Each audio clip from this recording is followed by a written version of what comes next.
Hello! ఈరోజు కదా 'madly in love' part 354. Dikshita అనుమానంగా చూస్తుంటే, ఎందుకంత డౌట్‌గా చూస్తున్నావు అనగానే, నువ్వు నేను ప్రెగ్నెంట్ అని చెప్పిన దగ్గర నుంచి చాలా సీరియస్‌గా ఉన్నావు. బేబీని వద్దు అన్నావు. ఓవర్‌గా కేరింగ్ తీసుకుంటున్నావు. అర్ధరాత్రి లేచి కూర్చుని ఆలోచిస్తున్నావు. ఏంటో ఆలోచిస్తూ ఉంటున్నావు. టెన్షన్ పడుతూ ఉంటావు.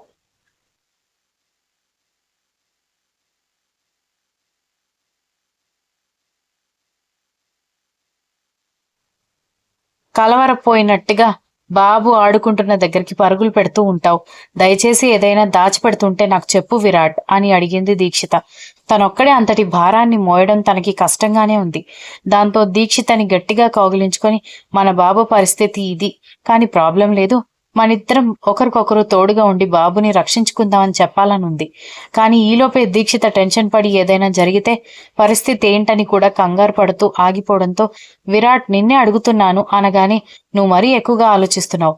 ప్రెగ్నెంట్ లేడీస్కి మూడ్ స్వింగ్స్ ఉంటాయని తెలుసు, కానీ మరి ఈ రేంజ్లో ఓవర్ థింకింగ్ కూడా ఉంటుందని నేను అనుకోలేదు అన్నాడు. దీక్షిత కోపంగా చూడ్డంతో నిజంగానే ఏమీ లేదు. ఏదైనా ఉంటే నీకు చెప్పేస్తాను కదా. నీకు తెలుసు కదా నాకు అస్సలు నోరాగదని అనగానే నిజమేలే, నీ కడుపులో ఏదీ దాగదు. అది బయటికి చెప్పకపోతే కడుపు ఉబ్బరం తగ్గదు కదా.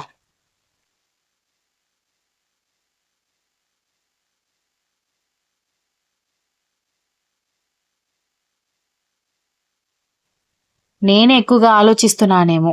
నువ్వన్నట్టుగా ప్రాబ్లం ఏమీ లేకపోతే సమస్య లేదు, కానీ ఏదైనా నువ్వు నా దగ్గర దాచిపెడుతూ ఉంటే మాత్రం నేనేం చేస్తానో నువ్వు ఊహించలేవు అని విరాట్ కంగారు పడుతూ ఏదో మాట్లాడబోయే టైంకి అక్కడి నుంచి ఇంట్లోకి వెళ్ళిపోయింది దీక్షిత. విరాజ్ భుజాలు పట్టుకుని దూరంగా తోసేసి చాలు, నమ్మాన్లే, ఇలా ముద్దు పెట్టి నమ్మించక్కర్లే అని వీక్ష అనగానే మరి లేకపోతే నాకు ఆ లవ్ లెటర్స్ కి సంబంధం లేదే అని అంటూ ఉంటే నువ్వు నన్ను అనుమానిస్తున్నావు కదా, అందుకే ఇలా ముద్దుతో సమాధానం చెప్పాల్సి వచ్చింది అన్నాడు. ఆమె మూతి 30 వంకర్లు తిప్పుతూ అతని భుజం మీద ముగ్గులు వేస్తూ ఉంటే ఇది దేనికి మస్కా అని అడిగేసరికి ఊరుకో, అన్ని ఇలాగే మాట్లాడతావు మరి. ఏం లేదు, దక్ష ప్రెగ్నెంట్ అయింది కదా అనగాని అవును, రేపు వెళ్ళి కలవాలని అనుకున్నాం కదా అనగాని అది కాదు, దీక్షిత కూడా సెకండ్ టైం ప్రెగ్నెంట్ అయింది కదా అనగాని అవును, దానికి కూడా కంగ్రాచులేషన్స్ చెప్పాం కదా అనగాని ట్యూబ్లైట్ ట్యూబ్లైట్ అని తిడుతూ ఉంటే ట్యూబ్లైట్లు ఇంటి నిండా ఉన్నాయి అన్నాడు.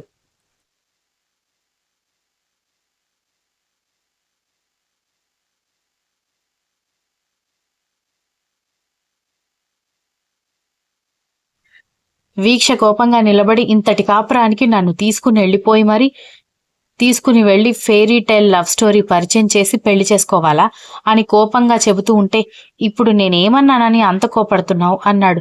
పాప ఉంది కదా, మళ్ళీ నెక్స్ట్ ప్రెగ్నెన్సీ గురించి ప్లాన్ చేసుకుందామని ఇండైరెక్ట్ గా చెప్తున్నా కూడా అర్థం కాదేంటి నీకు అనగానే విరాజ్ నవ్వుతూ నాకు అర్థమైంది, కానీ నా దగ్గర నీకు సిగ్గేందుకు, డైరెక్ట్ గానే చెప్పొచ్చు కదా, అందుకే నీతో చెప్పించడానికి ఇరిటేట్ చేశాను అన్నాడు. ఆమె మూతి తిప్పుకుంటూ వెళ్ళిపోయింది.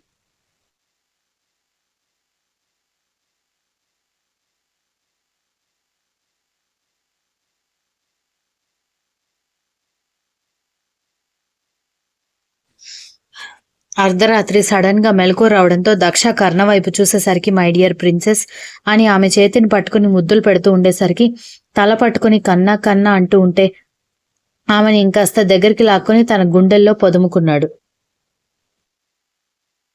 భగవంతుడా, ఈయన ప్రిన్సెస్ ప్రిన్సెస్ అని ఈ రేంజ్ లో కలవరిస్తున్నారు. ఒకవేళ అబ్బాయి పుడితే ఏమైపోతాడో ఏంటో కంగారుగా ఉంది అని అనుకుంటేనే నెమ్మదిగా నిద్రకి ఉపక్రమించింది.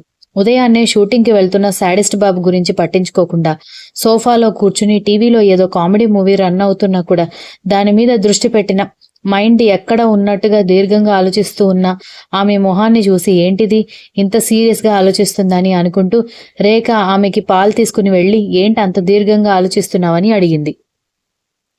మీ సార్ వెళ్ళిన తర్వాత మనం ఒక చోటికి వెళ్ళాలి ఆంటీ, నేను మీ సార్ వెళ్ళిన తర్వాత మాట్లాడతాను అని రేఖ చెవిలో గుసగుసగా చెప్తున్న దక్ష వైపు చూసి ఏంటి ఇద్దరు ఏదో గుసగుసలాడుకుంటున్నారు, ఏంటి విషయం అని శాడిస్ట్ బాబు అడిగాడు. దక్ష కంగారు పడి ఏమీ లేదు అని తల అడ్డంగా ఆడించడంతో మళ్ళేదైనా తిక్క తిక్క పని చేశావనుకో చంప పగులుతుంది, నేను ఇంటికి వచ్చే వరకు రెస్ట్ తీసుకో. రేఖ ప్రతి 1 అవర్కి జ్యూస్ లేదా మిల్క్ షేక్ ఇస్తుంది, తాగు. అలాగే ఏదైనా చూడాలనిపిస్తే నేనిచ్చిన సిరీస్ మాత్రమే చూడాలి అని చెప్పడంతో సరేలే అని మూతి తిప్పుకోవడంతో ఆమె బుగ్గ మీద ముద్దు పెట్టి అతను షూటింగ్కి వెళ్ళిపోవడంతో ఇప్పుడు చెప్పు ఏంటి విషయం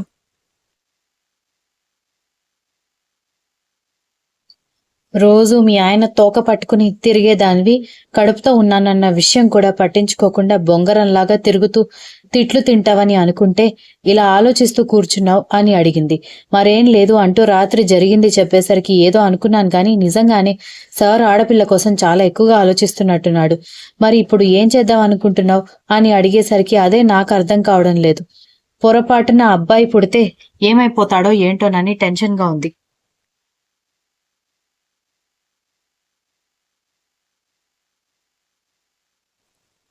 అయితే ఇప్పుడేం చేద్దాం అనుకుంటున్నావు అనగానే, అంటే నేనిక్కడ ఉంటానా?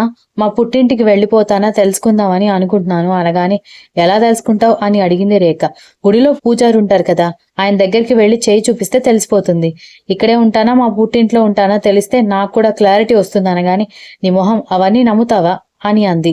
ఇప్పుడు నమ్మక తప్పడం లేదా ఆంటీ. మీరు రానంటే చెప్పండి. నేను ఇంకెవరినైనా తోడు పెట్టుకుని వెళ్తాను అని చెప్పింది.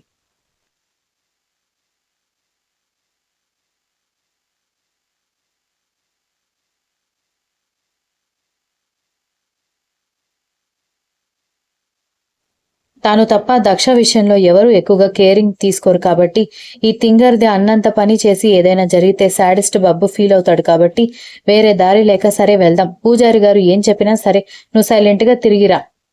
ఇంటికొచ్చేయాలి. కాదని ఇంకొకరి దగ్గరికి వెళ్దాం అని అన్నావనుకో బాగోదు అని అంది. దాంతో దక్ష మూతి ముడుచుకుని రేఖ వైపు చూస్తూ ఉంటే నువ్వెంత ముద్దుగా చూసినా, జాలిగా చూసినా కరిగిపోవడానికి నేను నీ శాడిస్ట్ మొగుడిని కాదు. హెడ్ మేడ్ రేఖ అని అంది. దక్ష కళ్ళు పెద్దవి చేసి చూస్తే నువ్వు కూడా డైలాగ్స్ బాగా చెప్తున్నావా ఆంటీ అనగానే 6 నెలల సావాసం చేస్తే వారు వీరవుతారని మీ ఇద్దరి దయ వల్ల ఏదో కొన్ని డైలాగ్స్ వచ్చాయిలే అని చెప్పింది రేఖ నవ్వుతూ. సరేలే అనను పద వెళ్దాం అనగానే అది పద వెళ్దాం అంటూ ఇద్దరు బ్రేక్ఫాస్ట్ కంప్లీట్ చేసి వాచ్మెన్ కి కార్ డ్రైవర్ కి శాడిస్ట్ బాబుకి డౌట్ రాకూడదని దక్ష ముందే చెప్పింది.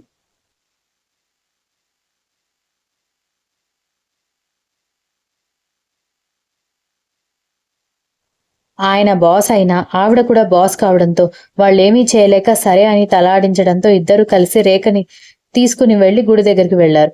ఆయన దక్ష చేయి చూసి నీ భర్తకి నువ్వంటే పంచప్రాణాలు కాబట్టి నువ్వు నీ భర్త దగ్గరే కలకాలం ఉంటావమ్మా అని చెప్పడంతో అయితే మా ఆయన కోరుకుంటున్నట్టు ప్రిన్సెస్ రాబోతున్నట్టుంది అని అంది దక్ష.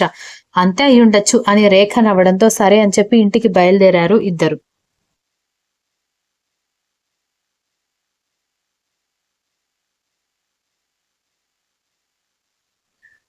దాంతో దక్ష మూతి ముడుచుకుని రేఖతో కలిసి ఇంటికి వెళ్ళింది.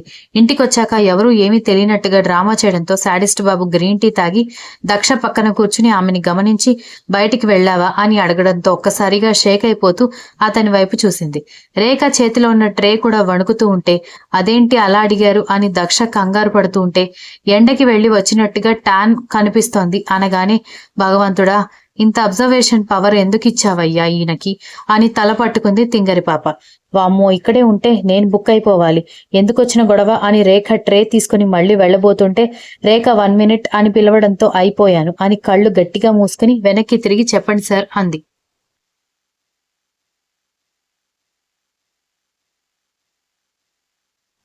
ఇది బయటకేమైనా వెళ్ళిందా ఈరోజు అని అడిగేసరికి రేఖ కంగారు పడుతుంటే చెప్పొద్దంటి చెప్పేస్తే నన్ను చంపేస్తాడు అని అనుకుంటూ ఏంటి మీరు నా మీద అంత డౌట్గా ఉందా నా మాటల మీద నమ్మకం కూడా లేదా ఆంటీని పిలిచి అడుగుతారేంటి నన్నే అడగొచ్చు కదా అని అడిగింది. కోర్స్ నీ మీద నాకు నమ్మకం లేదు. నువ్వు నాకు నిజం చెప్తావన్న హోప్ అంతకంటే లేదు అనగానే దక్ష కళ్ళు పెద్దవి చేసి ఇది అన్యాయం ఎవరైనా విన్నారంటే నేను ఇంకా ఏదో తప్పు చేశాను అనుకుంటారు అంది. ఎవడు వాడు అనుకునేది ఆ అనేవాడు ఎవడో నా ఎదురుగా తీసుకునిరా అని అడగడంతో ఎందుకులే గాని నేనే గార్డెన్లో వాకింగ్ చేశాను 1 గంట సేపు అందుకే టాన్ వచ్చింది అని చెప్పింది.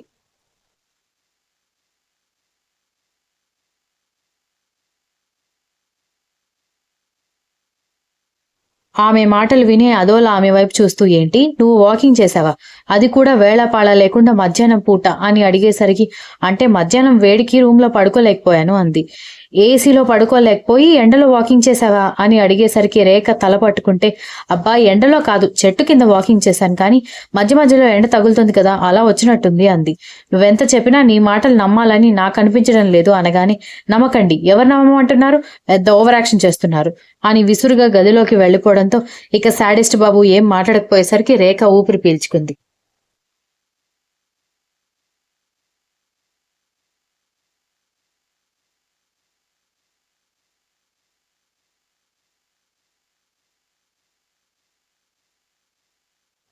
ఇందిర సాయంత్రం దక్ష దగ్గరికి వెళ్లి ఇదిగో ఈ మట్టి ముద్ద తిను అనగానే ఏంటి మట్టి తినాలా అని ఆశ్చర్యంగా అడిగేసరికి అబ్బా మట్టి ముద్ద అంటే నువ్వు అనుకునే మట్టి కాదులేవే, కడుపుతో ఉన్న వాళ్ళు మట్టి ముద్ద తింటారు, అది నేనే దగ్గరుండి తయారు చేశాను అనగానే దీనికి ఇంకేదైనా పేరు పెట్టు, నీ అల్లుడు గనక విన్నాడనుకో అందులో బ్యాక్టీరియా ఉంటుంది, జర్మ్స్ ఉంటాయని గంట సేపు మన బ్రెయిన్ తినేస్తాడు అని అంది.